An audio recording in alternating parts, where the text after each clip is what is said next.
ட்ரேடிங்குள்ள வரும்போதும் ஒரு ரீட்டைல் ட்ரேடருக்கும் ஒரு ப்ரொஃபஷனல் ட்ரேடருக்கும் ஒரு நடுவுல என்ன நடந்துட்டு இருக்கு? போட்டி நடந்துட்டு இருக்கு. என்னன்னா உங்களோட லாஸ் இன்னொருத்தருக்கு ப்ராஃபிட். கரெக்டா? யாரோ ஒருத்தரோட லாஸ் இன்னொருத்தருக்கு ப்ராஃபிட்னா நீங்க லாஸ் பண்ணணும்னு எத்தனை பேர் வெயிட் பண்ணிட்டு இருப்பான்? அப்போ ப்ரொஃபஷனல் ட்ரேடர் ப்ராஃபிட் பண்ணணும் எங்க இருந்து பண்ண முடியும்? ரீட்டைல் ட்ரேடர் லாஸ் பண்ணாதான் ப்ரொஃபஷனல் ட்ரேடர் ப்ராஃபிட் பண்ண முடியும்.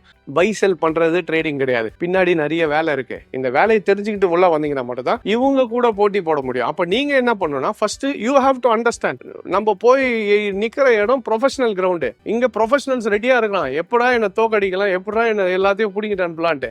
அப்ப இவங்க கிட்ட இருந்து நீங்க தப்பிச்சு வரணும்னா have to be properly equipped. Proper trainer கிட்ட போய் ட்ரைனிங் எடுக்கணும். சும்மா வந்த உடனே பை செல் பண்ணாலும் பத்தாது. you have to be trained by a professional. அதுக்கு அடுத்தது பண்ண ட்ரைனிங்கை எக்ஸ்பீரியன்ஸா மாத்தணும். அவர் சொல்றதை கேட்டுட்டு இல்ல இந்த ஃபார்ம்ல ஓடாத, இந்த காலை ஃபர்ஸ்ட் வைக்காத, இந்த காலை வை, இந்த ஃபர்ஸ்ட் இந்த மாதிரி ஓடு, இதெல்லாம் நுணுக்கங்கள்லாம் சொல்லி தர நீங்க பண்ண என்ன ஆயிடும்? It becomes an experience.